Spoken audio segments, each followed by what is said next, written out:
Sure, but you're going to be the one stuck with those 5 kids. I'm taking the house, Daniel said, his voice dripping with a smugness that sent shivers down my spine. His words were a slap in the face, a stark reminder of how far we had drifted from the love that once seemed unbreakable. I took a deep breath, steadying my shaking hands. You think this is just about the house, Daniel? I asked, my voice steady despite the turmoil inside. He shrugged, a smirk playing on his lips. What else is there, Laura? You'll crawl back eventually. You need me. That was Daniel, arrogant, dismissive, and utterly blind to the wreckage of our family that lay at his feet. Our journey together, which had begun with laughter and dreams in the corridors of college, had twisted into this bitter, unrecognizable end. You've always underestimated me, I said quietly, my mind made up. But not anymore. I'm filing for divorce, Daniel. And I'm taking the kids. His laughter was cruel, a sound that echoed in the empty spaces of our once happy home. Divorce? You think you can manage without me? Go ahead, try. But remember, I'm keeping the house, and without my money, good luck surviving. I looked into his eyes, searching for a trace of the man I had fallen in love with, but all I saw was a stranger, a cold, heartless stranger. I turned away, my heart heavy, but my decision firm. You'll see, Daniel. You'll see what life is like without us, and when you do, don't come looking for me.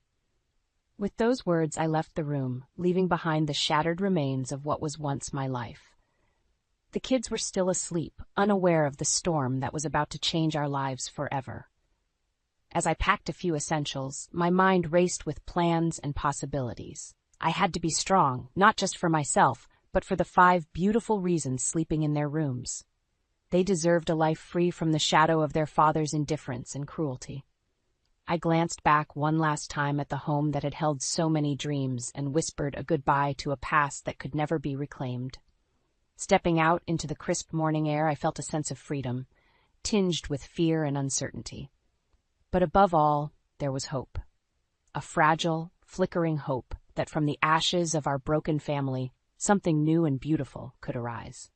The journey ahead would be challenging, but I was ready to fight, ready to rebuild, and ready to show Daniel that his arrogance would be his downfall. This wasn't just the end of a marriage, it was the beginning of a new chapter, one where I was the author of my own destiny. The day I met Daniel at college, he was the epitome of charm and wit. His laughter was infectious, and his promises were like a beacon of hope. We were young, in love, and naive enough to believe that love was all we needed. Fast forward to our married life, things started to change slowly yet painfully. The once attentive and caring Daniel became distant, his smiles replaced by frowns, and his warm embraces turned cold. It hit me hardest after the birth of our twins, Ellie and Ethan. I still remember holding them in my arms, their tiny fingers wrapped around mine, and looking up to see Daniel standing at the door, his expression unreadable. "Why won't you hold them?" I asked, my voice a mix of bewilderment and hope. "They are your children, Daniel." He shrugged, avoiding my gaze. I just don't know how to handle them." I tried to understand, to believe that it was just a phase, that soon he would be the doting father I had imagined he would be. But as days turned to months, the distance only grew. When I brought up the idea of having another child, hoping it might bridge the gap between us, his response was lukewarm. "Sure, if that's what you want." But it was never what he wanted, was it? The man who once dreamed of a big, happy family was now a shadow of his former self, buried under excuses and avoidance. Our life became a cycle of unmet expectations and silent dinners. The laughter and love that once filled our home were replaced by a deafening silence broken only by the children's laughter, a sound that seemed to alienate Daniel even more. "Why don't you spend time with the kids?" I asked one evening, my voice a mere whisper, heavy with unshed tears. He didn't even look up from his phone. "I'm busy, Laura. You know how it is." But I didn't know. I didn't understand how the man I loved could turn his back on his own flesh and blood. How he could retreat into a shell, leaving me to juggle the responsibilities of 5 young lives alone. The more I tried to reach out, the more he pulled away, burying himself in work, and on the rare occasions he was home, he was like a ghost. Present in body, but absent in every way that mattered. As I lay in bed that night, the moon casting a pale light across the room, I realized the painful truth. The Daniel I fell in love with was gone, replaced by a stranger I no longer recognized, a stranger who wore the mask of my husband but whose eyes were void of the warmth and love that had once drawn me to him. I knew then that I had to make a choice, not just for myself, but for Ellie, Ethan, and the triplets. I had to step out of the shadow of a broken marriage and into the light of a new beginning. A beginning where I was strong, independent, and free from the chains of disappointment and unfulfilled promises. As the first light of dawn crept through the window, I made a silent vow. I would not let Daniel's indifference break me. I would rise from the ashes of our failed marriage and build a life of happiness and love for my children and myself. A life where we were no longer just surviving, but thriving. Living with Daniel had become like navigating a minefield, each step uncertain and fraught with the risk of emotional detonation. The house, once a symbol of our shared dreams, had become a prison of my frustrations and his indifference. "Mom, why doesn't Daddy play with us?" Ellie's innocent question one evening cut through me. I looked into her curious eyes, her twin brother Ethan nodding along, seeking an answer I didn't have. I knelt down, enveloping them in a hug, trying to shield them from the harsh reality.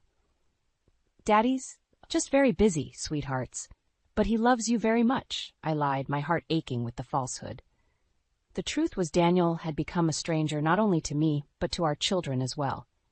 His presence at home was like a passing shadow, cold and fleeting.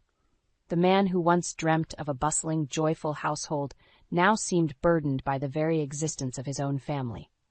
Our triplets, barely 2 years old, had quickly learned to rely solely on me. The lack of paternal affection had become their normal, and it pained me to see the void in their young lives. "Daniel, you need to spend time with your children. They hardly know you," I confronted him one night, the words spilling out in a mix of frustration and desperation. He scoffed, flipping through channels on the TV. "What's the point? They have you. Isn't that enough?" His dismissive tone stung, but it was the underlying implication that wounded me deeply. In his eyes, I was just the caretaker, a background fixture in the narrative of his life. The financial strain only added to the growing chasm between us. Daniel's salary was decent, but with his increasing detachment, he became more secretive about our finances. I remember stumbling upon a credit card bill, hidden beneath a pile of papers. The numbers danced before my eyes, countless transactions, none of which were for the family. It was as if Daniel was living a separate life, one where we didn't exist. "Daniel, we need to talk about our finances. The kids' expenses are mounting, and we can't keep up like this," I said one evening, mustering all the courage I had. He barely glanced at me, his eyes glued to his phone. "Why? You managing fine, aren't you? Just cut back on whatever you're wasting money on." His words were like a slap in the face. Wasting money? On what? The children's needs? Food? The basic necessities of life? The more I tried to bridge the gap, the more he retreated into his shell, leaving me alone to bear the weight of our crumbling world. The loneliness was crushing, but it was the helplessness that consumed me. The feeling of being trapped in a loveless marriage, fighting a losing battle for the sake of my children. But amidst the despair, a fire was kindling within me, a fire of defiance, a determination to no longer be a silent sufferer in the narrative Daniel had written for us. I was ready to rewrite our story, one where the children and I were not just mere characters in the background, but the protagonists of our own lives. And as I tucked my children into bed that night, whispering stories of love and hope, I knew the time had come. The time to step out of the shadows and into the light. The time to reclaim our lives from the clutches of a man who had forgotten the meaning of family. The day I decided to break free from Daniel's grasp, I felt a mix of fear and liberation. The morning air was crisp, a stark contrast to the stifling atmosphere within our home. As I prepared breakfast, Daniel sauntered into the kitchen, his demeanor as cold as ever. "What's this?" he sneered, looking at the simple meal I had put together. "It's breakfast," I replied, my voice calm but firm. He scoffed, pushing the plate away. "This is what I get after working all day? You can't even cook a decent meal?" I clenched my fists, fighting the urge to retaliate. For years, I had tolerated his belittling remarks, his disregard for our family. But not anymore. "Daniel, the kids need new clothes, and the school fees are due. We need to discuss our finances, I ventured, hoping for a rational conversation. He rolled his eyes, dismissing my concerns with a wave of his hand. Your job is to take care of the house and the kids. I do my part. Don't expect more.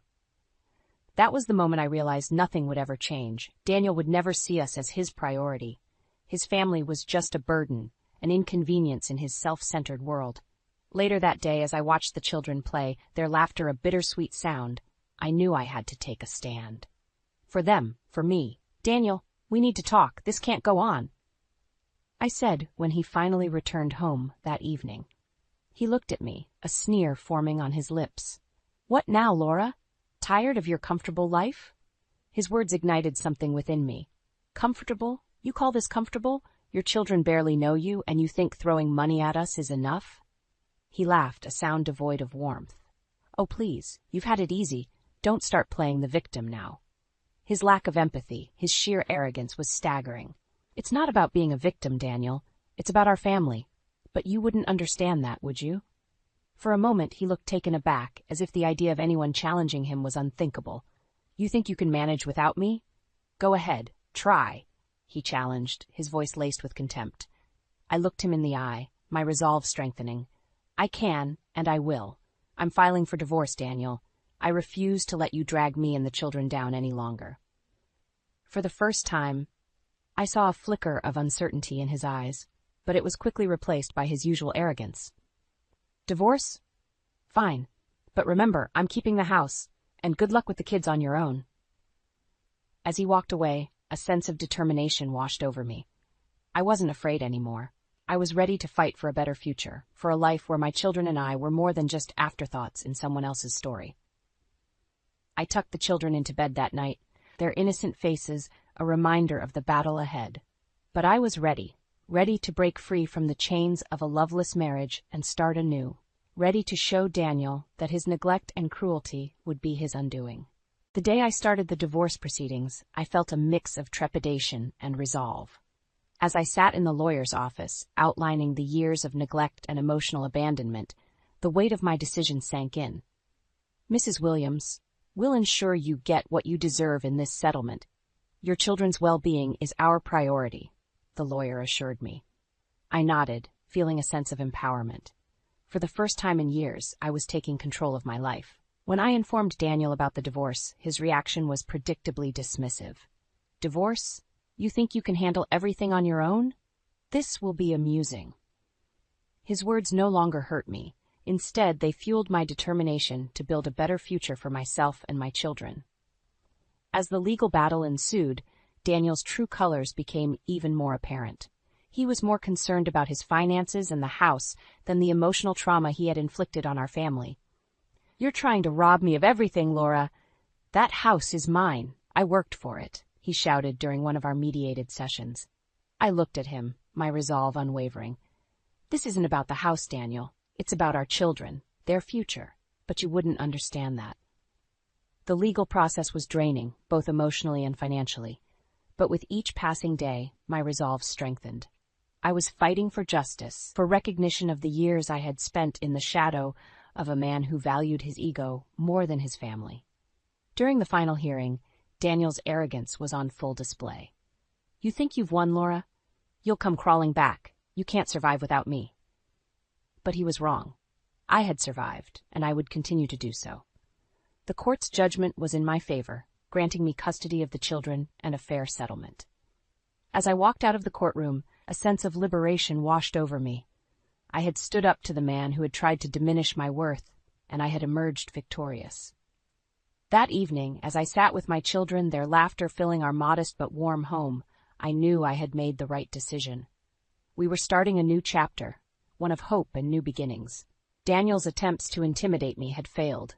He had underestimated my strength, my resilience.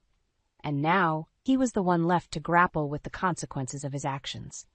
I looked at my children, their faces beaming with happiness, and I knew we would be okay. We had each other, and that was all that mattered. The path to liberation had been long and fraught with challenges, but I had walked it with my head held high. And as I put my children to bed that night, I whispered a promise to them and to myself. We would never be victims of Daniel's cruelty again. We were free, and we would thrive. The days following the divorce were a blend of relief and rebuilding. My sister Emily became my rock during this tumultuous time. Moving in with her was a decision born out of necessity, but it blossomed into a period of healing and growth for me and the children. "Laura, you're stronger than you realize," Emily said one evening as we sat in her cozy living room, the kids asleep in the next room. Her words were a balm to my weary soul. "I had to be, for the kids," I replied, my voice tinged with a mixture of pride and exhaustion.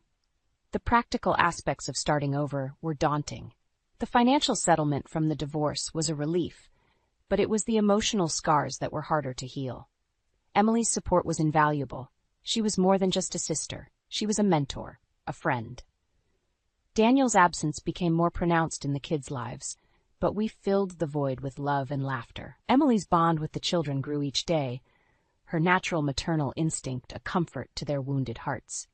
I found a job at a local library, a place that offered not just employment, but a sanctuary of sorts. The routine, the sense of purpose, was therapeutic. Slowly, I was reclaiming my identity, no longer just Daniel's wife or the mother of his children, but Laura, strong, independent, and resilient. But the journey wasn't without its challenges. Daniel's shadow loomed over our lives in unexpected ways. He tried to worm his way back into our lives, his messages oscillating between apologies and accusations. "You'll regret this, Laura. You and the kids need me," he texted one night, his words a stark reminder of the manipulation I had escaped. I didn't respond. Emily's advice echoed in my mind. "Don't let him back in, Laura. You've come too far." Her words were my anchor, keeping me steady in the face of Daniel's persistent attempts to unsettle me. The children adjusted to our new life with remarkable resilience. Their laughter filled Emily's home, turning it into a haven of hope and new beginnings. We had our moments of struggle, of course, but we faced them together as a family. As the weeks turned into months, I realized the divorce had not just been the end of a painful chapter, but the start of a new narrative. A narrative where I was the author, where my children and I were the main characters, charting a course towards a future filled with possibility. Emily and I would often sit on her porch after the kids were asleep, talking about life, dreams, and the future. In those quiet moments, I found a peace I hadn't known in years. "You've done it, Laura," Emily would say, her eyes shining with pride. "You've built a new life for yourself and the kids." And she was right. Against all odds, we had built something beautiful from the ashes of my broken marriage. We were no longer just surviving, we were thriving. Months had passed since the divorce, and life had settled into a new rhythm. However, the peace was abruptly shattered one evening by an unexpected call from Daniel. I hesitated as I saw his name flash on the screen. Taking a deep breath, I answered, bracing myself for what was to come. "What do you want, Daniel?" His voice was a mix of desperation and arrogance. "Laura, you need to come back. The kids need a father." I couldn't help but scoff. "They have been doing just fine without you." "You're turning them against me," he accused, his voice rising in anger. "No, Daniel, you did that all by yourself," I replied, my voice steady despite the turmoil inside. "I've changed, Laura. I realize my mistakes now. Let's start over," he pleaded, but his words rang hollow. I felt a surge of anger and disbelief. "Start over? After everything you've done? You're delusional, Daniel." There was a pause on the line, and when he spoke again, his tone had changed. "You'll regret this, Laura. You can't keep me away from my kids forever." I clenched my phone, feeling a mix of anger and determination. "Watch me, Daniel. I will do whatever it takes to protect them from you." The call ended with a click, leaving me shaken but resolute. I knew Daniel's threats were not to be taken lightly, but I was no longer the woman who had tolerated his neglect and abuse. In the weeks that followed, Daniel's attempts to worm his way back into our lives intensified. He tried to sway the children with gifts, to charm Emily with false apologies, but we stood firm. Then came the day when I received a letter from Daniel's lawyer, demanding visitation rights. It was a move I had anticipated, yet it filled me with dread. I met with my lawyer, my resolve unwavering. I won't let him near the kids. He's a toxic influence. "We'll fight this, Laura," my lawyer assured me. "You have a strong case." The ensuing legal battle was draining, but I was fighting for something far more important than my own well-being. I was fighting for my children's future. As I sat in the courtroom listening to Daniel's lawyer paint him as a reformed man, a devoted father, I felt a surge of anger. He was playing the victim, twisting the narrative to suit his agenda. But the evidence was on my side. The years of neglect, the emotional trauma he had inflicted, spoke louder than his empty words. The judge's verdict was a vindication of all we had endured. Daniel's request for visitation was denied, with the judge citing concerns for the children's emotional well-being. As I walked out of the courtroom, a weight lifted off my shoulders. I had stood up to Daniel not just for myself, but for my children. I had shown them the strength of standing up to injustice, to fight for what is right. We were free from Daniel's shadow, finally. The road ahead would have its challenges, but we were ready to face them together.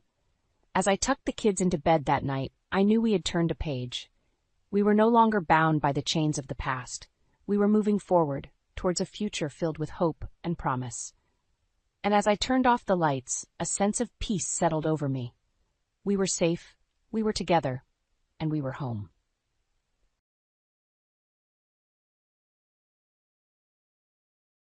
My name is Emily.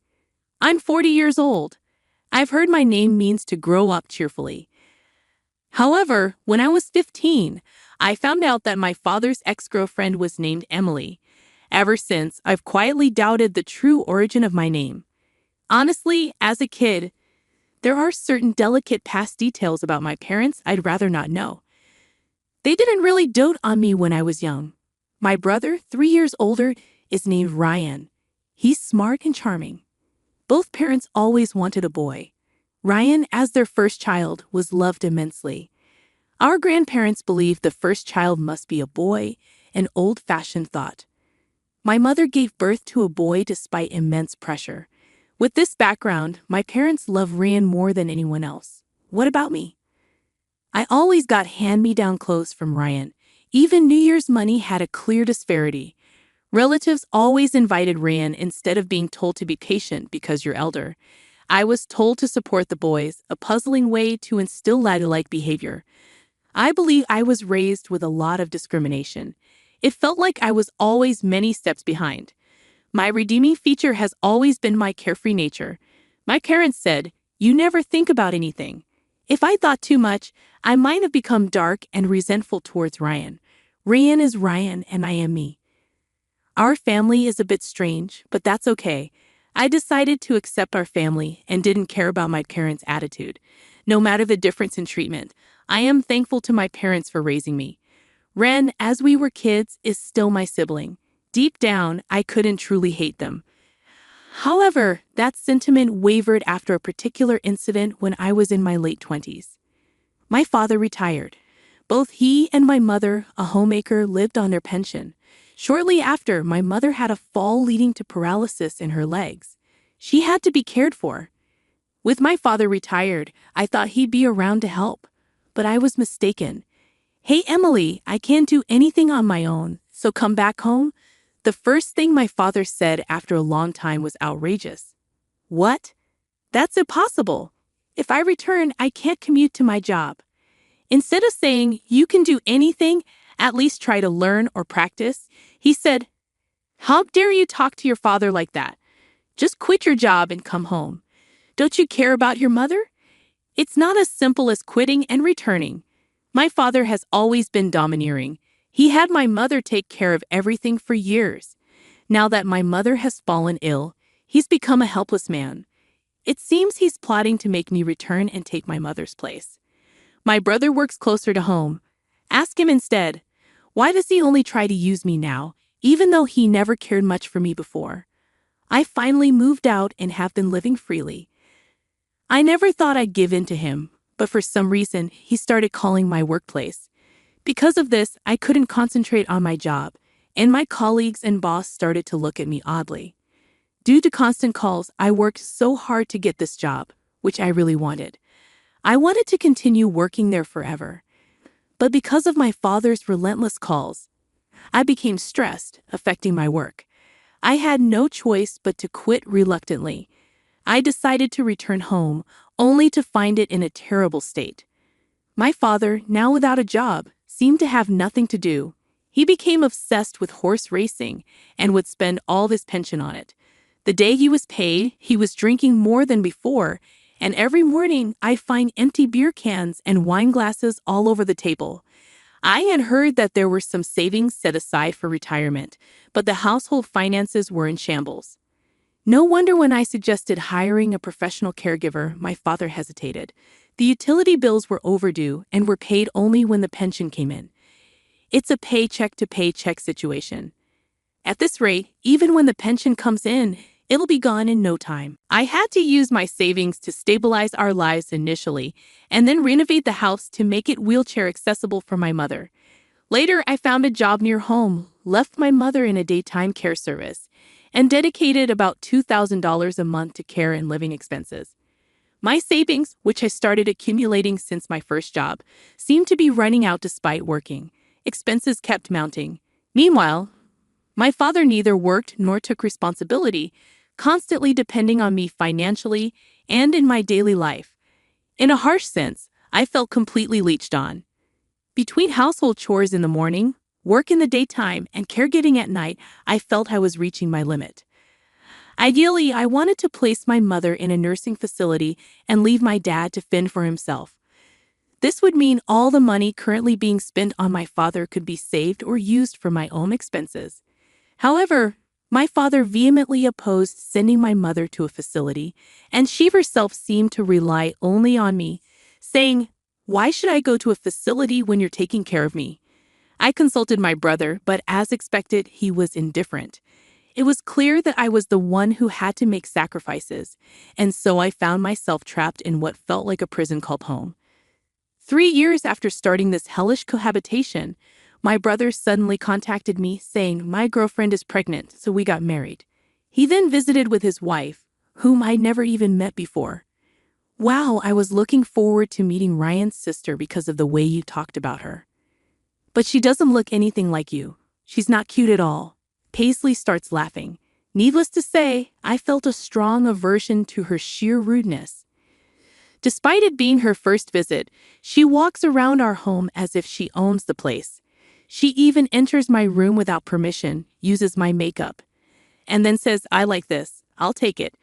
She even rummages through the cabinet where my mother's jewelry is kept and asks, "How much can you sell 18-karat gold for nowadays?" She seems a little dangerous. She is definitely not a good woman, even though they're married. I think it would be better if they split up. But both my father and mother are only concerned about wanting a grandchild, to the point where they seem clueless, and I can't help but envy them a little. The thought of being related to this woman scared me a bit. My bad premonition came true on that very day, but I'm so nervous about raising a child for the first time. Paisley says it sweetly, twirling her hair. "Then you should live here," said my dad, who had been staring at Paisley's chest the whole time, suggesting this with a lecherous look. "Really? Are you sure?" Of course, as my parents, brother, and wife are getting excited about living together, I couldn't help but ask, "What will we do about the lack of rooms?" "You can move out."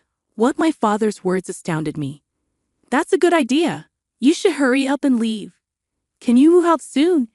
It might sound self-praising, but I believe I've been very dutiful to my parents, yet they're so quick to turn their backs on me. Hold on, I can't just be thrown out like this. I've been paying for Mom's caregiving, and I don't even have the money to move. What about Mom's care? I'll give you the money for caregiving or whatever.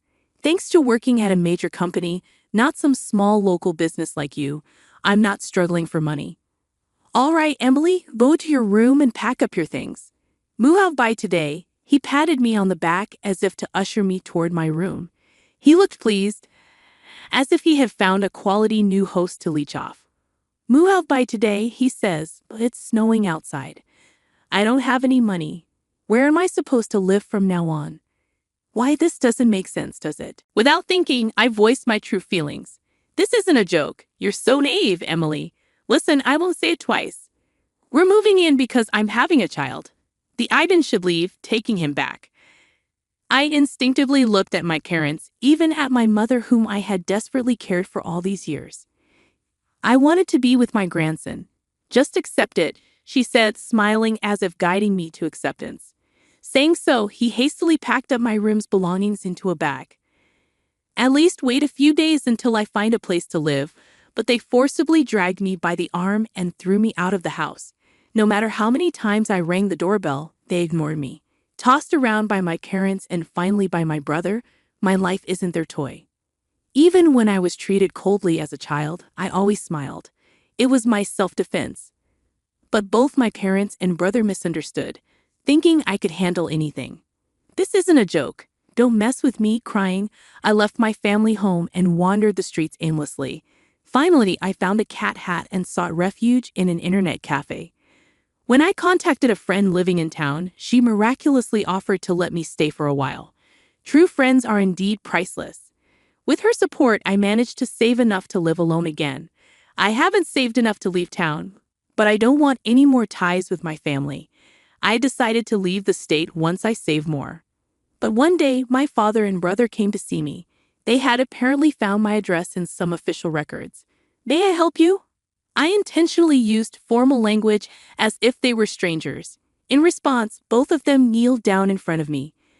I'm sorry, he pleaded in a tearful voice. Please help us. We need to kick Ryan's wife out of the house. When I asked for an explanation, they said the situation at home had deteriorated significantly. I don't want to live with you, stingy lot. Laughing, Packley had apparently kicked my brother and parents out of our family home. Packley had completely brainwashed my father, and as a result, he made the mistake of changing the house's title to include her name. So it wasn't taken, but rather given to her. I had heard that Paisley had fallen hard for my brother and pursued him fervently. But even back then, I felt something was off. My brother, who had become hairy in adulthood and practiced judo, was chubby and far from handsome. Why would Paisley, a slender and attractive woman who could have her pick of men, fall for him? I always wondered. It turned out she was after his money, and she had other men in her life. While the child's father was supposedly my brother, she continued to have affairs even after their marriage. When my brother found out and confronted Paisley, the next day, everyone was evicted.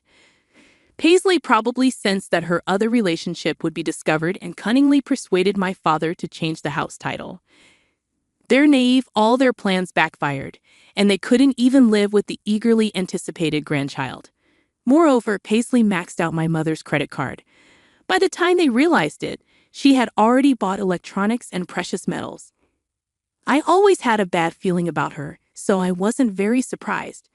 It was more like I knew it. As far as I'm concerned, I have neither parents nor a brother. Who are you again? At that moment, the faces of my father and brother went pale. Are you going to abandon us too? Your mother can't even get in a wheelchair now. She's bitten. Don't you feel sorry for her after she was kicked out? He shouted, It was you who wanted to be with your grandchild and kicked me out. Mom told me to give up, so I gave up on being part of your family. Isn't it your fault, Dad, for changing the house title? My father was silently grinding his teeth. Wait, Emily, we are family. Let's help each other. My brother extended his hand, but I brushed it off. You ignored my calls when I repeatedly asked for help during Mom's care, and now you're saying this. My brother hesitated, looking guilty. My father shouted in his place. Forget about Ryan. Don't you have any gratitude for your parents? Have you forgotten all we did for you, you ungrateful child? Hearing this, I lost my temper, glaring at them with fury. I appreciated what you did for me, which is why I quit the job I loved and returned home. I even spent money and renovated the house to make it comfortable. I put up with so much, yet because of your selfishness, I was kicked out. Do you really expect me to just say thank you? We apologized for that, didn't we? Oh, so apologizing makes everything okay? Well then, I'm sorry too for leaving you guys behind. I apologize, but I won't help. Since I apologized, you have to forgive me, right? How can you be so cheeky, even as a daughter? As my father lunged at me, I quickly defended myself using the self-defense techniques I learned at school. Ouch! He cried out in pain and curled up on the spot. My brother just stared at me, stunned, not even caring about father. I took the purifying salt that was by the entrance and threw it forcefully at both of them. I wished it would get into their eyes as they screamed and covered their faces. Stop showing me those greedy faces and get out. Saying this, I scattered the salt and kicked them out. People passing by noticed the commotion and stared. Normally, I would have felt embarrassed, but I was too angry to care. Wait, please, we can surely understand each other if we talk it out. We're blood related. Sorry, but I think you guys, my blood relatives, are the ones I can't understand the most. There's not a single decent person among you. The only sane one is me. Please, never come near me again. Before they could open their eyes, I managed to distance myself from them. I kept throwing salt and yelling without any hesitation. Listen, I'll say this one last time. Never, ever approach me again. I consider all of my family dead. So if something happens to you, I won't visit you in the hospital or attend your funerals. I gave them one last fierce glare and slammed the front door shut, yet they still lingered at the front door. I want to talk, he said, sitting down. I'll call the police. And just like that, both he and my brother were gone. After that, I received several letters from my father. It seems that my parents took refuge at my mother's younger sister's place. The letters were pitiful, begging for help. But from my perspective, I felt sorry for the aunt who suddenly had to accommodate the elderly couple. In the third letter, it was mentioned that my father was pushing the caregiving responsibilities onto my aunt. This led to a fight with her husband, resulting in them being kicked out. Now they are renting a cheap apartment and are back to fighting with my brother's wife. They aim to reclaim the family home, but they probably can't afford to hire a lawyer. Considering they changed the property title themselves, they probably don't stand the chance. My brother, still separated but not divorced from his wife, had an affair. He became the cheating husband. The woman he was involved with is a friend of his wife's. It seems like a trap, but there's no evidence. Consequently, the divorce discussions are at a standstill. My brother claims his wife's affair ruined the family and is demanding compensation. His wife argues that there's no evidence she cheated while raising their child, but my husband did. She seems to be asking for hefty compensation, property division, and child support. Since neither of their affairs can be proven, the divorce discussions are going nowhere. As for me, I met a man at one of my jobs and we got married. It was a workplace romance, so we were wary of being seen dating in public. Instead, we rented apartments near each other. We spent most of our days at one or the other's place, essentially living together. Then one day, all of this actress is getting married. Should we? That casual proposal, as if we were just heading to a convenience store, remains a fond memory. We're both down to earth, not into grand gestures. I'm glad he didn't attempt a big surprise, given that I'm not the type to react much. It might have felt awkward for him, but life is full of surprises. 2 years after getting married, I found out I was pregnant with triplets. Having had no experience with kids, even those lacking siblings, it was overwhelming. Taking care of one would be hard enough, let alone 3. But with ample support from my husband and his family, we've been managing. 1 boy and 2 girls. When I found out, I was determined to love them all equally. However, when I looked at them, such determination was unnecessary. They're all adorable, and it's impossible not to give them my all. The only challenge is when they all want to hold my hand at the same time. I've turned it into a game. We'll switch after 100 steps. However, kids are fickle. Suddenly, they'd say, I want to hold hands with Daddy today. To the children, it seems both their mom and dad love them equally, which is a joy. I hope to continue building a family where everyone, true to my name, shines brightly in happiness.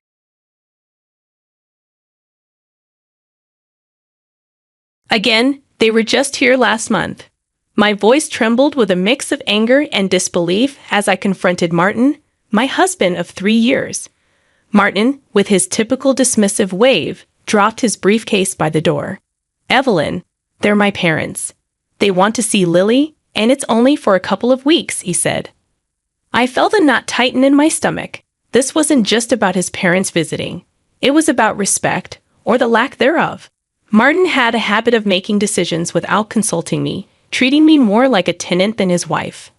Evelyn, you're overreacting, Martin said, his tone laced with condescension as he walked past me. "Just make sure the guest room is ready." I stood there frozen as he dismissed my feelings with such ease. It was always the same pattern. His parents, Miriam and Gerald, would arrive, turning our home upside down, leaving me to cater to their every whim while Martin buried himself in work, conveniently absent. As I prepared the guest room, my mind raced with resentment. I thought back to the days before we were married when Martin was considerate and kind. But since Lily's birth and our move to the suburbs, he had become increasingly domineering and detached. The next morning, I heard the familiar rumble of Miriam and Gerald's car in the driveway. I plastered a smile on my face as I opened the door. "Good morning, Miriam, Gerald," I said. "Ah, there she is, our lovely daughter-in-law," Miriam exclaimed, brushing past me to fuss over Lily, who clung to my leg, eyeing her grandparents wearily. Gerald followed, carrying their bags. "We're so happy to be here. Where should we put these?" Gerald asked. "Just in the guest room. Thank you," I replied, my smile straining. The first few days passed in a blur of cooking, cleaning, and forced pleasantries. Martin came home late each night, barely acknowledging me or his parents. I felt invisible in my own home. One evening, as I was setting the table for dinner, Gerald called out from the living room. "Evelyn, where's the remote? The news is about to start." "It's right there on the coffee table, Gerald," I replied, trying to keep the irritation out of my voice. Miriam chimed in, "Evelyn, dear, could you bring us some tea? Gerald loves your tea." Suppressing a sigh, I nodded and headed to the kitchen. As the water boiled, I could hear them laughing and chatting in the living room, a stark contrast to the silence that filled the rest of the house. That night, after everyone had gone to bed, I found myself sitting in the dark kitchen, a cup of untouched tea in my hands. Tears streamed down my face as I realized how lonely and unappreciated I felt. I missed the partnership I thought I had with Martin, the love that seemed to have evaporated since Lily's arrival. I wiped away my tears, a resolve building within me. I couldn't continue living like this, invisible and unheard. I needed to find a way to make Martin see me, to acknowledge my feelings. But deep down, I feared that the man I had married was gone, replaced by this cold, indifferent stranger. As I headed to bed, I made a silent vow to myself. I wouldn't let this go on any longer. I had to find my voice again, for my sake and for Lily. The days turned into a monotonous blur with Miriam and Gerald's presence in the house. Their demands grew each day, yet Martin remained oblivious to the mounting pressure on me. I felt like a puppet, dancing to their every whim, my own needs and desires shoved aside. One particularly grueling evening, as I cleared the dinner plates while everyone else lounged in the living room, Martin's voice sliced through the air. "Evelyn, did you remember to pick up my dry cleaning?" I paused, the weight of the plates heavy in my hands. "No, Martin, I couldn't. I had to take Lily to her doctor's appointment today." A huff of annoyance came from him. "You could have gone after that. I needed that suit for tomorrow." The room fell silent, the tension palpable. Miriam and Gerald exchanged glances, unspoken judgment passing between them. I felt a surge of anger, but I bit back my retort. This wasn't the time. The next morning, I found Martin in the kitchen, his demeanor icy. "We need to talk about your attitude, Evelyn," he began, his tone patronizing. "My attitude?" I echoed, incredulity lacing my voice. "Yes, you're not being accommodating enough to my parents. They've noticed it too." "It's embarrassing," he said, fixing me with a cold stare. I felt a rush of frustration. "Martin, I'm doing everything I can. I'm taking care of Lily, the house, your parents." He cut me off with a wave of his hand. "That's what you're supposed to do. You're the woman of the house. My parents shouldn't feel unwelcome." His words stung, a stark reminder of how little he valued my efforts. I wanted to scream to make him see how unfair this was, but I knew it would only fall on deaf ears. As the days passed, my resolve hardened. I couldn't let Martin and his parents treat me like this any longer. I began to plan, to think of ways to stand up for myself, to reclaim my dignity. The opportunity came unexpectedly one afternoon while Martin was at work and Miriam and Gerald were napping. I received a phone call from my old friend Laura. "Evelyn, how have you been? I feel like it's been ages since we last talked." Laura's voice was a balm to my frayed nerves. "Laura, it's so good to hear your voice," I replied, my voice heavy with emotion. We talked about everything and nothing, and for a brief moment, I felt like my old self again. Then Laura's tone shifted. "Evelyn, there's something I need to tell you. It's about Martin." My heart skipped a beat. "What about him?" "I saw him the other day with someone, a woman. They seemed close, more than just colleagues." The room spun around me as Laura's words sank in. A sickening feeling settled in my stomach. Could Martin be having an affair? "I'm sorry, Evelyn. I thought you should know." Laura added softly. The call ended, but her words echoed in my mind. The pieces began to fall into place. The late nights, the detached behavior, the lack of intimacy. I was faced with a harsh truth. My marriage was a sham, and I had been living in a fool's paradise. But I wasn't going to be the victim any longer. I would confront Martin, demand the truth, and if he was indeed betraying me, I would make him pay for every tear, every moment of pain he had caused me. That night I lay in bed, my mind racing with plans of confrontation and revenge. I would no longer be the silent, suffering wife. It was time for Martin to see the strength he had underestimated in me. The days following Laura's revelation were a tempest of emotions. I observed Martin with a new lens, each of his dismissive remarks and arrogant gestures fueling my growing resentment. The man I once loved had become a stranger, his facade now transparent to my scrutinizing eyes. One evening, as I prepared Lily's dinner, Martin sauntered into the kitchen. "Evelyn, my parents are thinking of extending their stay. You don't mind, do you?" His question, so casually delivered, was a clear testament to his disregard for my feelings. "Extend their stay," I repeated, my voice steady despite the turmoil inside. "Martin, don't you think they've stayed long enough?" Martin's face hardened. "What's that supposed to mean?" "My parents. You should be more welcoming." I turned to face him, my frustration reaching its boiling point. "Welcoming, Martin? I've been nothing but accommodating, but this is our home too." "I have a say in this," he scoffed. "Your say? Look, Evelyn, you're the wife. It's your duty to take care of the household. My parents staying here shouldn't be an issue." His words struck a nerve. "Duty. Is that all I am to you? A caretaker?" Martin's eyes narrowed. "Don't start with this nonsense, Evelyn. You're being irrational." Irrational? I could feel my voice rising, the pent-up anger and hurt pouring out. "I'm the one being irrational? What about your late nights, your secret rendezvous? Are those rational?" For a moment, Martin seemed taken aback, but he quickly regained his composure. "What are you talking about? Don't play dumb, Martin. I know about the other woman. Laura saw you." His face went pale, then flushed with anger. "You're spying on me now." "How dare you?" he retorted. "I'm not spying. I'm opening my eyes to the truth you've been hiding from me." I shot back, my resolve strengthening. Martin took a step closer, his voice low and menacing. "Listen, Evelyn, you better watch your tone. You have no idea what you're talking about." But I wasn't intimidated.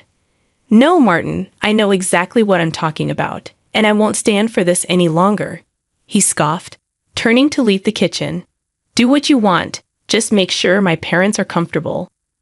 That night, after Martin had retreated to his den and Miriam and Gerald had retired to their room, I sat alone in the living room. The house was silent, but my mind was a cacophony of thoughts. I realized then that my marriage was beyond salvaging. Martin had not only betrayed me, but had also devalued me, treating me as nothing more than a servant in my own home. It was time for me to take a stand, to reclaim my life. I would no longer be a victim of Martin's arrogance and infidelity. I would gather evidence of his affair, consult a lawyer, and prepare for a divorce. But it wouldn't end there. Martin would have to face the consequences of his actions. I would ensure that he paid for the pain he had caused me, both emotionally and legally. As I lay in bed that night, a plan began to form in my mind, not just for my escape, but for my retribution. Martin and his parents would soon learn that I was not a woman to be trifled with. The following days were a careful dance of deception and planning. Infidelity. Laura had been right. A few discreet inquiries revealed Martin's secret meetings with a woman named Rachel, a colleague from his office. One evening, as we sat at the dinner table with his parents, Martin announced, "I might need to go on a business trip next weekend." "A business trip? That sounds important, Martin." "I hope it goes well," I said, my voice laced with hidden irony. Miriam chimed in, oblivious to the undercurrents. "Oh, Martin works so hard, Evelyn. You should be proud of such a diligent husband." I forced a smile, my resolve hardening. "Yes, I'm very proud." The next day, while Martin was at work and his parents were out shopping, I met with a lawyer. I laid out everything: the infidelity, the emotional neglect, the way Martin and his parents treated me. The lawyer listened intently, offering advice and outlining the next steps. "You have a strong case, Evelyn, especially with the evidence of the affair," he said, his tone professional yet sympathetic. I nodded, a sense of empowerment growing within me. "Thank you. I want to proceed with this as soon as possible." That night, I lay in bed, the plan crystallizing in my mind. I would confront Martin, but not yet. First, I would ensure everything was in place for the divorce. I wanted him to feel the full impact of his actions, to realize he couldn't just discard me like an old piece of furniture. The day of reckoning came sooner than expected. On Friday, as Martin prepared for his supposed business trip, I found the proof I needed: a receipt for a romantic getaway at a luxury resort, tucked carelessly in his coat pocket. That evening, with Martin's parents in the living room and Lily asleep, I confronted him about going on a business trip, Martin, or should I say, a romantic getaway with Rachel. Martin froze, the color draining from his face. "Evelyn, how did you?" I waved the receipt in front of him. "You're not as clever as you think, Martin." "I know everything." For a moment, he seemed lost for words. Then his expression hardened. "You've been snooping around, haven't you?" "You're pathetic." The word echoed in my mind, fueling my anger. "No, Martin. What's pathetic is you sneaking around, betraying your family. But I'm done playing the dutiful wife. I'm filing for divorce." Martin's eyes widened in shock. "Divorce? You can't do that. You're nothing without me." I met his gaze, my voice steady. "No, Martin, it's you who will be nothing without me. I have evidence of your affair. I'll make sure you pay for what you've done." For a moment, he looked defeated, but then his arrogance returned. "You think you can win against me? I'll fight you every step of the way." I smiled, a cold, determined smile. "Bring it on, Martin. You'll see just how strong I can be." As I left the room, Martin's stunned silence was a victory in itself. But this was just the beginning. The real battle was about to start. The days following my confrontation with Martin were a whirlwind of legal preparations and silent battles. Martin's demeanor had shifted. He oscillated between anger and feigned indifference, but I could see the underlying panic in his eyes. The weekend arrived, and with it, an unexpected development. Martin's parents decided to extend their stay, unaware of the storm brewing beneath the surface of our seemingly calm household. One afternoon, as I was tending to Lily in the living room, Martin and his parents cornered me. "Evelyn, we need to talk about your behavior," Martin began, his voice dripping with disdain. Miriam nodded in agreement. "Yes, dear, we've noticed you've been quite distant and cold." "It's not becoming of a wife and mother," Gerald added. "Martin has been nothing but a good husband. You should appreciate him more." Their words were like daggers, but I stood my ground. Appreciate him for what, exactly? For his lies, his affair. Martin's face turned red with anger. "Don't bring that up in front of my parents," he exclaimed. "Why not, Martin? They should know the kind of son they've raised." I shot back, my voice firm. Miriam gasped. "An affair, Martin? Is this true?" Before Martin could respond, I continued, "Yes, it's true, and I'm not going to stand for it anymore. I'm filing for divorce." The room fell into a stunned silence. Martin looked at me, his eyes full of malice. "You'll regret this, Evelyn. You're nothing without me," he spat. I met his gaze unwavering. "No, Martin. I regret the years I spent tolerating your arrogance and disrespect. I'm taking Lily and I'm leaving." Martin's parents started to protest, but I didn't let them. "This is between Martin and me. You've overstayed your welcome. It's time for you to leave."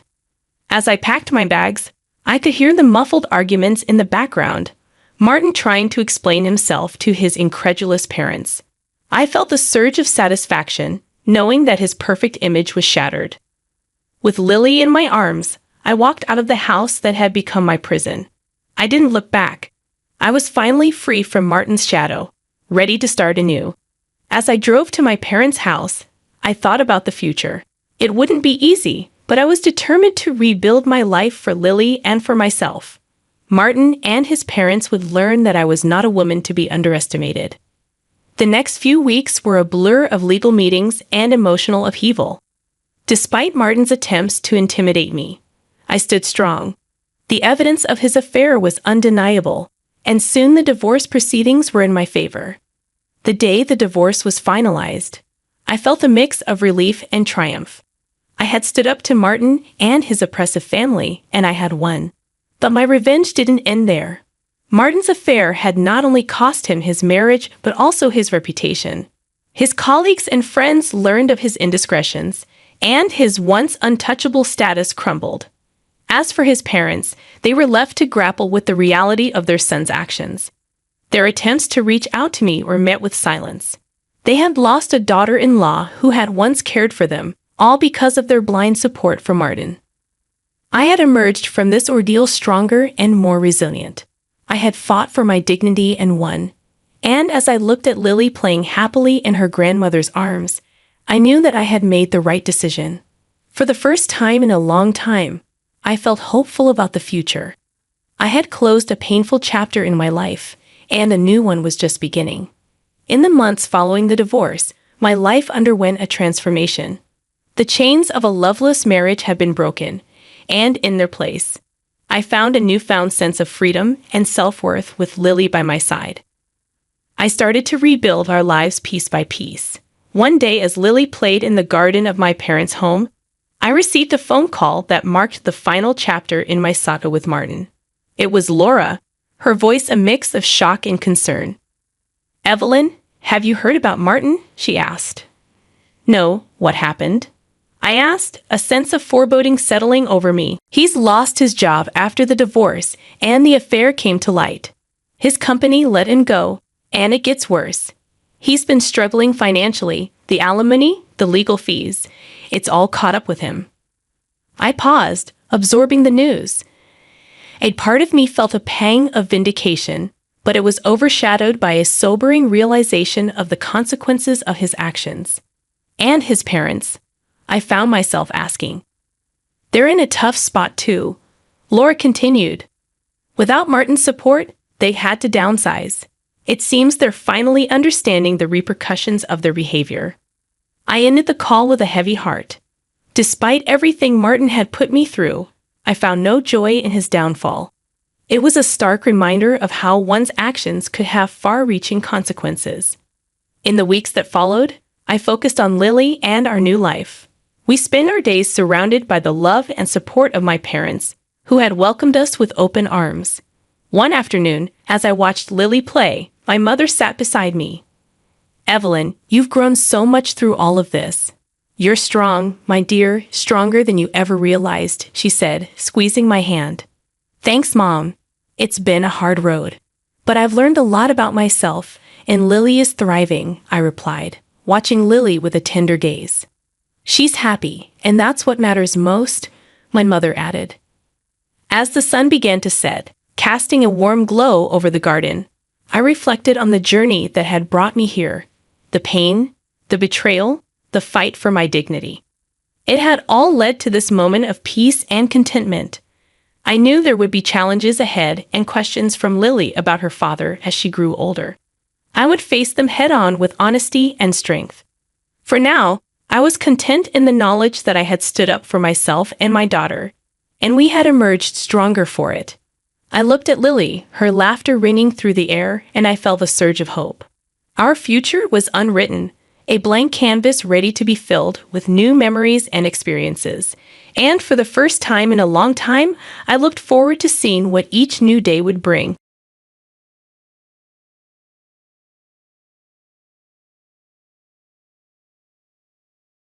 From now on, we'll manage the house ourselves. You meet to find another place to live. My brother and his wife, with my mother's support, want me out, treating me like an obstacle. Do they realize I've been covering the living expenses? It's surprising they'd be so disrespectful. In my head, I decided to take action. I'm Carrie, a 30-year-old woman living with my parents. After college, I tried to make it in the outside world, but found it tough. Initially, I searched for jobs while getting unemployment benefits. Later, I discovered remote work and became a freelance engineer, using my scientific skills. Starting with small projects, I earned modest income but gained valuable experience. Working from home allowed me to make enough money without dealing with people too much, boosting my confidence. I progressed steadily, taking on larger projects, and my income grew. After a year, I earned as much as a regular company employee. The issue is my parents, especially my old-fashioned mother, struggled to understand my work-from-home setup. Despite my detailed explanations, my mother fears what she doesn't understand. No matter how many times I emphasized my commitment to my job, my mother would say things like, "How long will you stay home?" I initially thought it was for your mental health, but it's been over 2 years. You should try working outside more. Despite my sincere explanations, she didn't quite grasp it. She often suspected my online work, saying, "You're just doing something online." How could I make her understand? Even with emails from clients and my salary statements, she wouldn't accept my lifestyle. She went as far as suggesting, "Isn't it some shady business or a weird religion you're into?" That's not true. I receive regular payments, and it's a reliable job, I explained, but she wouldn't budge, worrying endlessly about the possibility of it being unemployment benefits. I had thought about living on my own, but I hadn't saved enough money yet. Around that time, my father needed nursing care due to deteriorating health. He retired early, facing a sudden loss of income. When I expressed concern, he reassured me. "Oh, Carrie, I've got my pension. I'll make it work." Considering my mother's spending habits, I asked, "Are you sure you can handle it?" Regardless, we had to manage with our savings. My father looked tired, perhaps feeling anxious about the future. He supported me financially through college, and even when I returned home due to mental health issues. Is it a good idea to leave my father alone and live on my own? My mother was also puzzled by my father's sudden condition. Wanting to give back, I decided to stay home and support the family. "Don't worry, Dad, I'll take care of things from now on." "Oh, really?"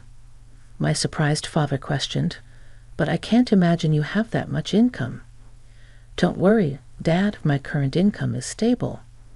To reassure him, I showed him my bank account information. "Carrie, I didn't know you were so solid." "Yeah, my income has improved lately." "Can you help us out a little?" "Of course, you've done so much for us, so I'll support you from now on." "Thank you, Carrie." This commitment led me to cover the living expenses, my father's medical bills, and other costs. Every month, I transferred a set amount to my father's bank account to assist with household expenses. Creating a new main card for my mother and giving her a supplementary card, as she'd have been using my father's credit card, both my father and I saved money whenever possible, urging my mother to do the same. However, my mother, still suspicious about my support, suggested kicking me out of the house. My father, recognizing my financial contribution, convinced her it would be harder without me. Reluctantly, she agreed to let me live with them. I continued working while helping at home, but my mother took my assistance for granted and became strict. "Can't you finish your chores faster?" "Sorry, it's not easy. I'm working at the same time." "You keep saying that, but is it really that difficult?" My mother didn't understand, and our relationship became increasingly strained. My father understood my efforts, and we lived this way for a year. However, after a year, he fell ill and had to be hospitalized. I visited him daily. "Hey, Dad, how are you today?" "Thank you, Carrie. It doesn't seem to be improving, but I hope it's less of a burden for you." "Don't think that way. Taking care of you wasn't a burden." "But I know you and Mom haven't been getting along." After my father's hospitalization, my relationship with my mother worsened. Living with her felt suffocating, but I still wanted to support both my parents as a family. I cherished memories of my mother making my lunchbox and putting effort into dinner when I was a student. However, my perspective changed when my brother Kevin and his wife, Mary, unexpectedly arrived one day. My mother seemed to have invited them without telling me. My brother announced, "We're going to live here now." I was shocked and asked why. He explained, "Mom was worried. She thought it might be tough for you to live here alone while Dad's not around." Surprised, I turned to my mother, but she avoided eye contact. My brother added, "We'll support you, Carrie." His wife, however, hinted at something more with a smirk. My mother stated, "Thanks both of you, Carrie. Be prepared to contribute. Otherwise, it might be hard for you to stay in this house." The situation with my brother and his wife being invited to our house was unexpected. My brother, with a degree from a prestigious college, worked for a solid company, presumably earning a good salary. However, I was also dedicated to my work. Could they manage without me? A new chapter of living together began. Living with them turned out to be more challenging than I thought. "Carrie, why aren't you up yet? Wake up and make breakfast." My brother's wife yelled, banging on my door. "I'm already up." "I'm working early," I replied. I was fully awake and in work mode as a morning person. This was my most focused time of the day, and I wanted to spend it without any disturbances. "Really? Then get on with it and get breakfast ready." Do I have to make everything by myself? Our family usually had a relaxed morning, eating when and what we wanted. With my mother and brother's wife at home, I thought it was normal for her to prepare breakfast. She insisted, "We're living together, so we need to cooperate, right?" Reluctantly, I helped prepare breakfast, but they weren't satisfied. "Is this all you made?" "This isn't enough." I had prepared soft scrambled eggs, a lettuce salad, buttered toast, and a juicy sausage. A decent breakfast, I thought. Did I miss something? "If you don't want it, you don't have to eat it." They looked surprised at this response. "What's with that attitude? Who do you think you are? This is unacceptable. You should help with the housework." "But I have work to do too." "Work? Really? I can't believe it. What kind of work is that? Are you crazy?" My brother and his wife questioned and scolded me. My brother, influenced by my mother, tended to look down on me and make fun of me. Despite this, my work time was precious. I headed to my room, packed my laptop, and left the house. "Wait, where are you going?" Ignoring my brother's voice, I went straight to my father's hospital room. He looked surprised as I entered. "Harry, what's wrong? You seem flustered," he said. I explained the situation and my father expressed surprise. "I didn't know they were." "I'm sorry, Carrie. Don't worry about it. You can choose your own way of life." Feeling lost, I thought about my mother's comfort with Kevin at home. My father reassured me, "You don't need to stay where you're not comfortable. I want you to live happily, so live your life the way you want to." "Thank you, Father," I said, encouraged by his words. I decided to leave home. When I returned in the evening, a tense scene awaited me. My mother, brother, and sister-in-law looked serious. "Where were you, brother? Weren't you at work?" "I had to take the day off because of you."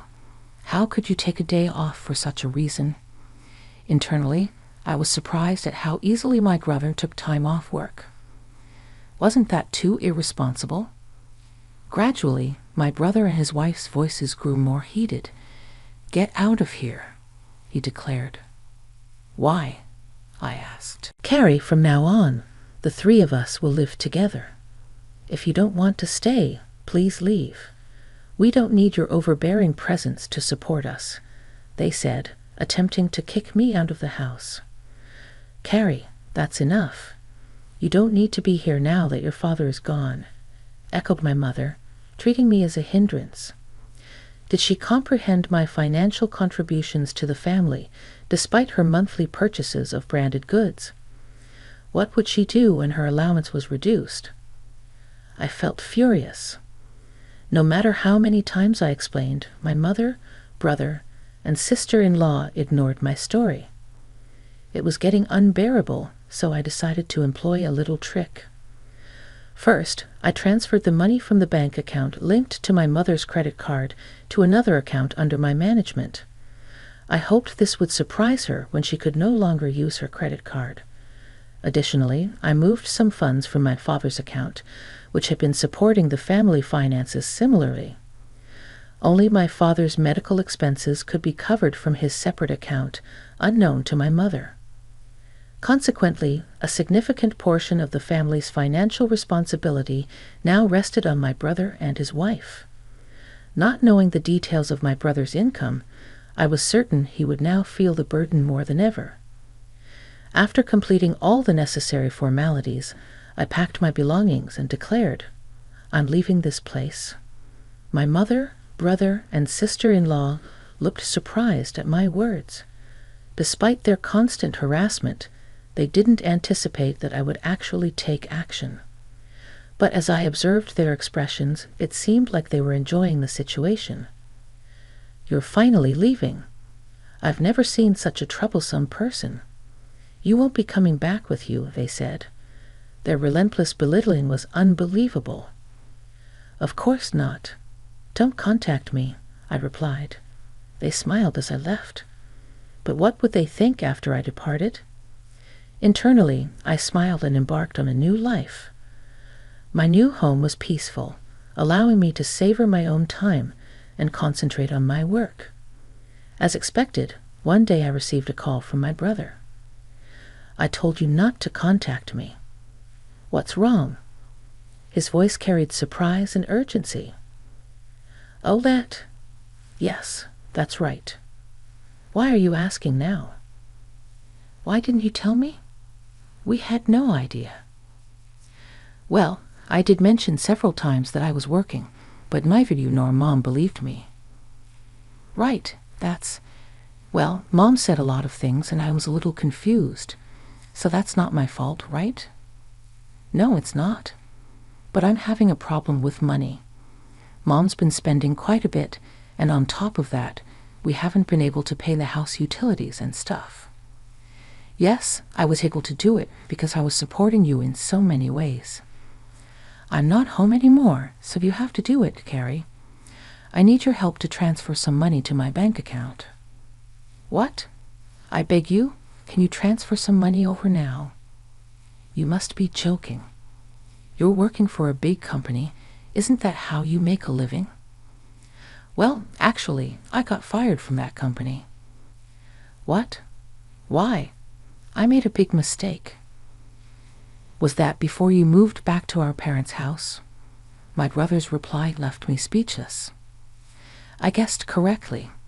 My brother may have come back to our parents' house thinking that there was enough money in the house. He probably thought he would be able to get by with a solid pension coming in after my father retired.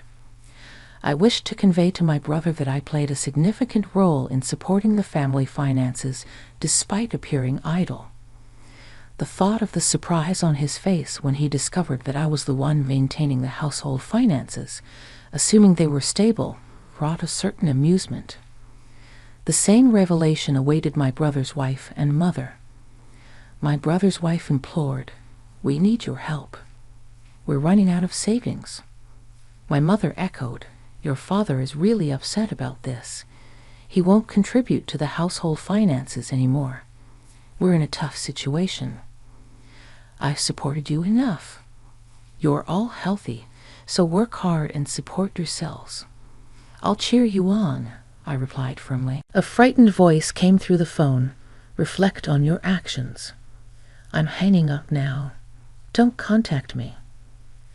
"But Carrie, wait a minute," my brother pleaded. I distanced myself from my brother, his wife, and my mother. My father felt unable to return to his life with my mother, seeking legal advice and relocating to a different place. Fortunately, I could visit him daily. A friend updated me on my brother's recent situation. He then moved to a small apartment, living a frugal life. My mother, accustomed to homemaking, struggled with her newfound job. My brother, with his college confidence, found it challenging to adapt to younger staff's opinions in his part-time job, resulting in short-lived employment. Among them, my brother's wife was the sole provider, working diligently to support the family finances. However, it seemed the pressure became too much, and she eventually departed. Now, my brother and mother are reportedly working hard together. Despite their efforts, my mother's tendency to overspend persists, and her debts continue to mount. I am concerned for her, but unfortunately, I can no longer offer assistance. I am currently putting in a lot of effort in a comfortable living space. My income is gradually increasing, and I'm contemplating trying something new. I aspire to visit my father daily and spend more time with him to witness his cheerful smile.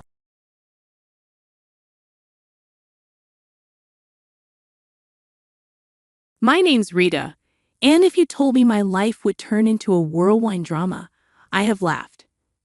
I'm 35, a journalist, and not the kind who sits around. I'm always on the go, chasing stories, making headlines. I've got a daughter, Emily. She's the light of my life, 8 years old and already the boss of our small apartment in the city. Life was ticking along until 2 years ago. I was covering a story on the city's new recycling initiative. Sounds boring, right? But then I met David. He was the mayor's right-hand man, and let me tell you, he had this air about him. Smart, quick on his feet, and knew how to hold a conversation. 12 years my senior, but who's counting? We hit it off right away. It started with casual chats after the interview sessions. "You're doing great work," he'd say. "This city needs more journalists like you." Flattery maybe, but it worked. David and I, we didn't waste time. Got married a year after meeting.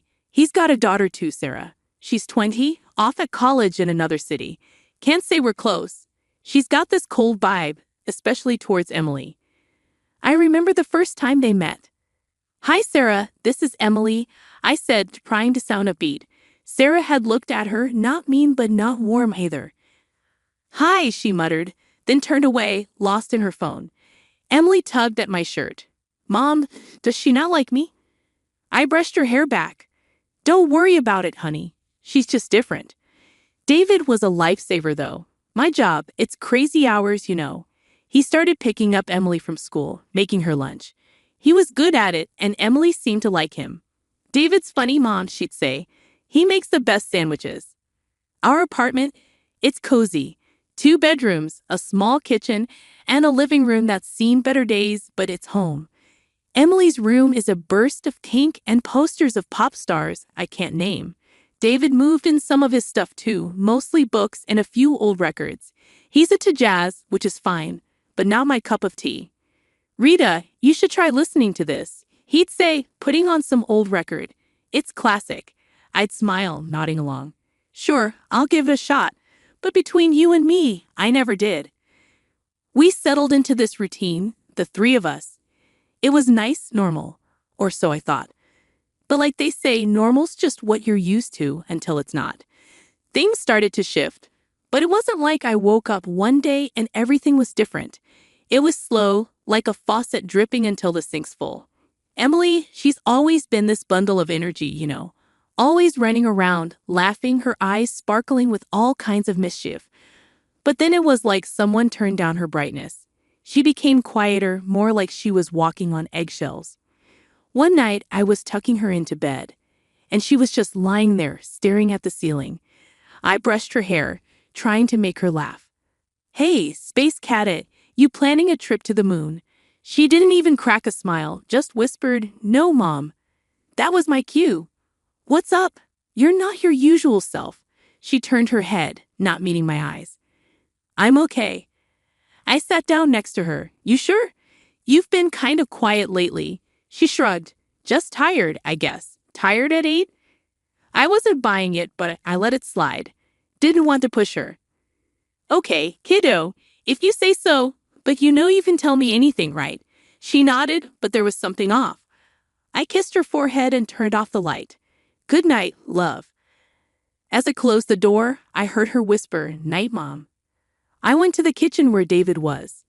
He was doing his usual, flipping through some papers, probably work stuff.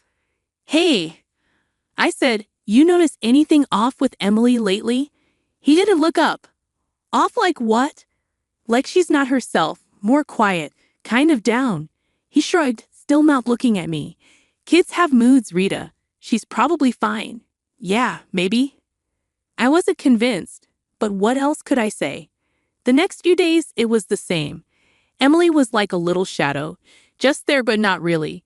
It got me thinking, maybe something at school. I decided to ask her about it. I waited for a good time, right after dinner when we were clearing up. "Hey, Em, everything okay at school?" She was stacking plates, not looking at me. "Yeah, it's okay." "You sure? No one's bothering you or anything?" She paused, then shook her head. "No, everyone's nice." I wanted to believe her, but moms know, right? There's this gut feeling when something's not right. I let it go for the moment, didn't want to push her. That weekend, we were doing laundry. Emily was helping me fold clothes. That's when I saw it, a bruise on her arm. Not a small one either. I tried to keep my voice steady. "Em, what's that on your arm?" She pulled her sleeve down quick. "Oh, I fell at the playground." "You fell?" "That looks bad, honey." She avoided my eyes. "It's nothing really." I wanted to dig deeper, but her face, it was like she was scared. Scared of what? I couldn't figure it out. "Okay, if you say so. But be careful." "Okay, yeah, Mom." I watched her for a moment. She went back to folding like nothing happened, but I couldn't shake the feeling. Something was up, and I needed to find out what it was. Eating at me like a splinter. You can't get out. Something was off with Emily, and I couldn't just let it go. That bruise, her quietness, it wasn't like her. I had to figure it out, but I didn't know where to start. Then this idea hit me. Why not use one of those smart watches? The ones that can record stuff. I mean, if something's happening at school, maybe I could catch it. I got the watch, a sleek little thing. Told Emily it was an early birthday present. "Look at this, Em, you can call me with it if you ever need to." I said, trying to sound upbeat. She looked at it a bit puzzled but then smiled. "Thanks, Mom. It's cool." I showed her how to use it, but I didn't tell her about the recording part. Felt kind of sneaky, but I had to know. The next few days, I was anxious, waiting for something, anything. Finally, when she was in bed, I took the watch to check the recordings. My heart was racing as I started listening. At first, it was just kid stuff. Her talking to friends, teachers in the background, normal school noises. But then I heard something that made my blood run cold. It was David's voice, but not the David I knew. He was angry, really angry. "You think you can just mess around, huh? You're such a fool, Emily." I couldn't believe it. This wasn't the David who made sandwiches and joked around. My hands were shaking as I listened. There was a sound like a slap, and then Emily crying. "Please stop. I won't do it again." I felt sick. My David hitting my little girl. I had to stop the recording. My mind was racing. This couldn't be happening. but it was right there in the recording. I didn't sleep that night. I just sat there, thinking, trying to make sense of it. In the morning, I saw Emily off to school, acting like everything was normal. But as soon as she left, I called in sick to work. I had to figure this out. David came home that evening, all smiles like usual. "Hey, how was your day?" he asked, hanging up his coat. I was boiling inside, but I kept my cool. "Oh, the usual." "Emily's got a school project coming up. She's pretty excited." He just nodded. "That's good. Kids need stuff to keep them busy." I wanted to scream at him, asking why he did it, but I couldn't. Not yet. I needed to be sure, needed more proof. The next few days, I kept a close eye on Emily on David. Everything seemed normal, but I knew it wasn't. I kept checking the watch, but there was nothing like before. Just once was enough, though. Once was too much. I was in a daze, thinking about that recording. It kept replaying in my head over and over. David's voice, Emily's cries. I needed to do something. But what? I couldn't just confront David, not without a plan. And Emily? I needed to talk to her, get her side. That evening, I sat Emily down. We were in her room, surrounded by her toys and drawings. Honey, we need to talk about something important." I started, trying to sound calm. She looked up, her eyes wide. "Is everything okay, Mom?" I took a deep breath. "It's about David. Has he ever hurt you?" Her eyes darted away. She fidgeted with the hem of her shirt. "What do you mean, Emily?" "I need you to be honest with me. Has David ever hit you?" There was a long pause. Then she nodded slowly, her eyes filling with tears. "Yes," she whispered. "Why didn't you tell me, baby?" "He said not to. He said you'd be mad at me." She was crying now. I pulled her into my arms. "Oh, Em, I'm so sorry. This is not your fault, okay? You did nothing wrong." We sat there for a while, just holding each other. My mind was racing. I had to protect her, get her away from David. The next day, I made a plan. I'd collect more evidence, something solid. Then I'd go to the police. But first, I needed to keep Emily safe. I called my mom. "Mom, I need a favor. Can Emily stay with you for a few days? I've got a big project at work." "Of course, dear. Is everything all right?" "Yeah, just busy. Thanks, Mom." That was one problem solved. But now the hard part, gathering evidence against David. I didn't know how to do it, but I had to try. I started by talking to Sarah, David's daughter. Maybe she knew something, could help somehow. I called her, my heart pounding. "Sarah, it's Rita. We need to talk. It's about your dad." There was silence on the line. "Then what about him?" "I think he's been hurting Emily. I have a recording, but I need more." "Did he ever hurt you? Did he ever hurt you?" Another long silence, then a quiet yes. It was like a floodgate opened. Sarah told me everything, how David had been abusive to her, how she was scared of him. I couldn't believe I hadn't seen it before. Getting more evidence against David wasn't going to be a walk in the park, I knew that. The guy was slick, always had his guard up. But what he didn't know was that I was onto him, and I was not about to let him get away with hurting my daughter. First things first, I needed to keep it cool around him, act like nothing was up. "Morning, David," I said over breakfast, keeping my voice light. He grunted something back, buried in his newspaper. "You got plans today?" he asked, not even looking up. "Just the usual work stuff," I replied, stirring my coffee. "You meeting with the mayor? You know how it is." Oh, I knew how it was all right, meetings and schmooing, that was David's game. But my game had just begun. I dropped Emily off at my mom's place. "You'll be fine here, sweetheart," I told her, trying to sound cheerful. "Grandma's got that new puzzle for you." Emily smiled a bit. "I like puzzles," she said, hugging me tight. "Me too, baby, me too," I whispered, kissing her forehead.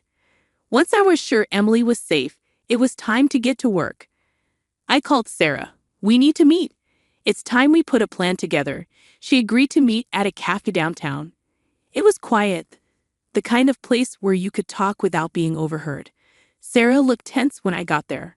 So, what's the plan? She asked, her voice low. We need to record him, get him on tape admitting what he's done to you, to Emily. It's the only way. Sarah nodded, biting her lip. I can try talking to him, maybe get him to say something. It was risky, but it was all we had. Be careful, Sarah. He can't know we're onto him. I know. I'll be careful.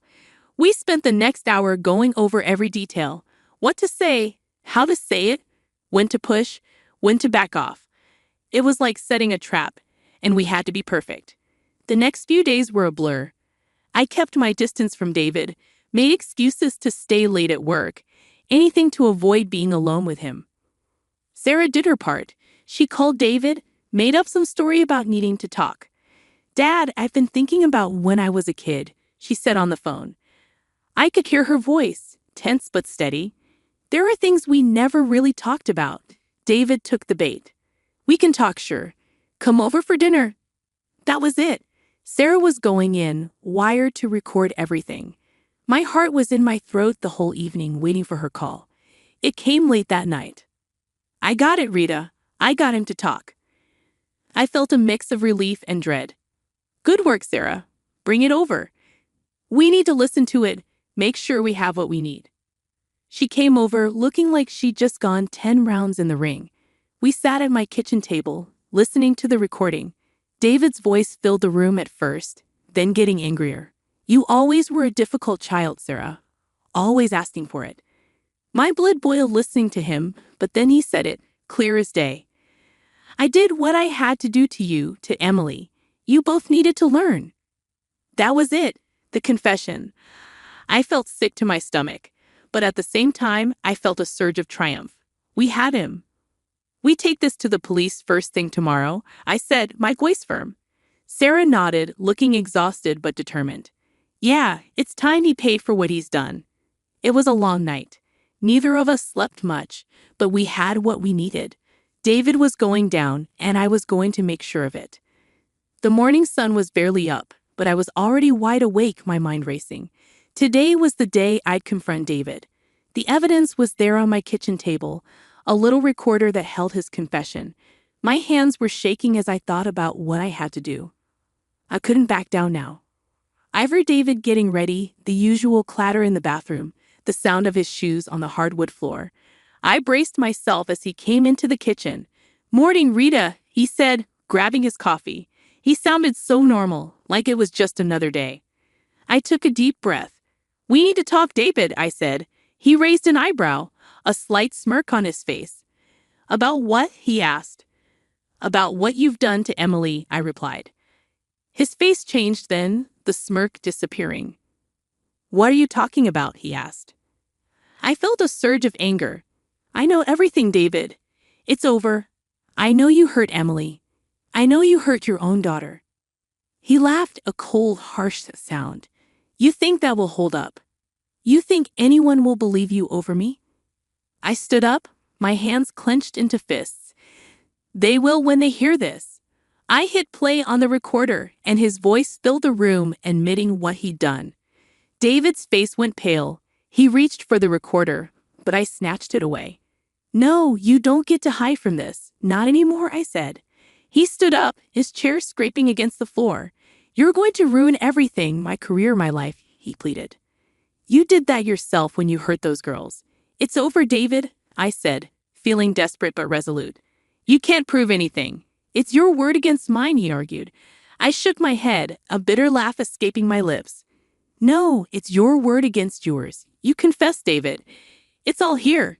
He was silent, just staring at me, his face a mask of defeat. I'm going to the police, I said, my voice steady. And I'm taking this with me. You're going to pay for what you've done. He didn't say anything as I walked past him out of the kitchen. I didn't look back. I didn't need to. I had everything I needed. Walking into the police station, my heart was hammering in my chest like a drum. I never thought I'd be in a situation like this, but here I was about to turn in the man I once thought I loved. I recounted to the officer at the desk. Can I help you, ma'am? He asked. I took a deep breath. Yes, I need to report a case of domestic abuse. I have evidence, I said, my voice shaking. but holding the recorder tightly in my hand like a lifeline. He looked at me, his expression turning serious. All right, let's go to an interview room and you can tell me everything. The next hours were a blur of questions and statements. I played them the recording, watched their faces change as David's voice filled the room. It felt surreal, like I was watching someone else's life fall apart. When I finally left the police station, I felt empty and exhausted, but there was a sense of relief too. The truth was out, and there was no turning back. I called Sarah. It's done. I gave them the recording, I said.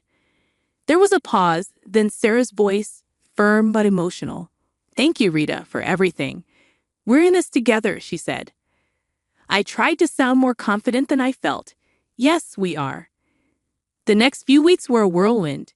David was arrested, and the story hit the news. Headlines screamed about the mayor's assistant and the shocking allegation against him. My world was upside down, but I knew I'd done the right thing. The legal battle was tough. David had a good lawyer, the kind that knows how to twist words and play on technicalities. But we had the truth on our side. Sarah testified, her voice breaking as she told the court about her father's abuse. I could see the jury's faces, the horror and sympathy as they listened to her story. Then it was my turn. Miss Stevens, can you tell the court about the recording you made? The prosecutor asked. I nodded, taking a deep breath. I recorded Mr. Johnson admitting to abusing my daughter and his own daughter. I wanted to protect my child and expose the truth. David's lawyer tried to shake me, questioning my motives, suggesting I was out for revenge. But I stood my ground. This isn't about revenge, it's about protecting my daughter and getting justice for what he did, I asserted. The trial seemed to drag on forever, but finally, the day of the verdict came. I sat in the courtroom, my hands clenched in my lap, waiting for the jury to return. We find the defendant, David Johnson, guilty of child abuse, the foreman said. It was like a weight lifted off my shoulders. David was sentenced to prison and colossal monetary compensation. The judge's words were harsh, condemning his actions and the pain he'd caused. As he was led away, I felt a mix of emotions: relief, sadness, anger, but above all, I felt a sense of closure. The aftermath was hard. I had to rebuild my life, help Emily heal from the trauma she'd experienced. But we were free from David's shadow, and that was what mattered. I focused on my work, on being there for Emily. We started therapy, both of us, to work through everything that had happened. It wasn't easy, but we were getting there day by day. We moved into a new house. It was smaller than the old one, but it was ours, and it was a fresh start. The first day we moved in, Emily ran around the house, exploring every nook and cranny. I get to pick my room? She asked, her eyes wide with excitement. Of course, kiddo, whichever one you want, I replied, watching her dash from room to room. She picked the one with the big window that looked out over the backyard. I can see the stars from here, Mom, she said, smiling. Then it's perfect for you, I said, smiling back. Unpacking was a chore, but it felt good, like we were putting our lives back together piece by piece. We decided to paint the living room together. I gave Emily a paintbrush. What do you think, blue or green? I asked. She dipped the brush in the blue paint. Blue like the sky on a sunny day, she said. So blue it is, I replied, and we got to work, turning the room into our own little piece of the sky. One afternoon, while we were taking a break from painting, there was a knock on the door. It was Sarah. She stood there a bit awkward, shifting from foot to foot. Hey, Rita, can I come in? She asked. I was surprised but happy to see her. Of course, come in. We sat in a half-painted living room on boxes that served as chairs. I wanted to say thank you, Sarah said, looking down at her hands, for everything you did for me, for Emily. I reached out and took her hand.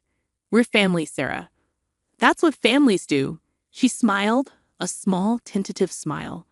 I brought something for Emily, she said, handing Emily a small wrapped package. Emily looked at the package. Is that for me? She asked. Sarah nodded. Yeah, I thought you might like it. Emily tore open the package. Inside was a book about stars and planets. Her face lit up. Wow, Thank you, Sarah. Sarah looked relieved, happy. You're welcome. Things were still tough, but moments like that made it all worth it. We were building something new, something strong. Emily went back to school, and she was doing well, making friends, coming back to her old self. And me? I went back to work, throwing myself into stories, into uncovering truths, just like I always did. But now I have a new perspective, a new understanding of the struggles people faced. Life wasn't perfect, but it was ours. We had our little world, our safe haven, and we had each other. And that was more than enough. It was a new beginning, a chance to heal, to grow, to love. And we were ready for it, ready for whatever came our way. Together, we were unstoppable.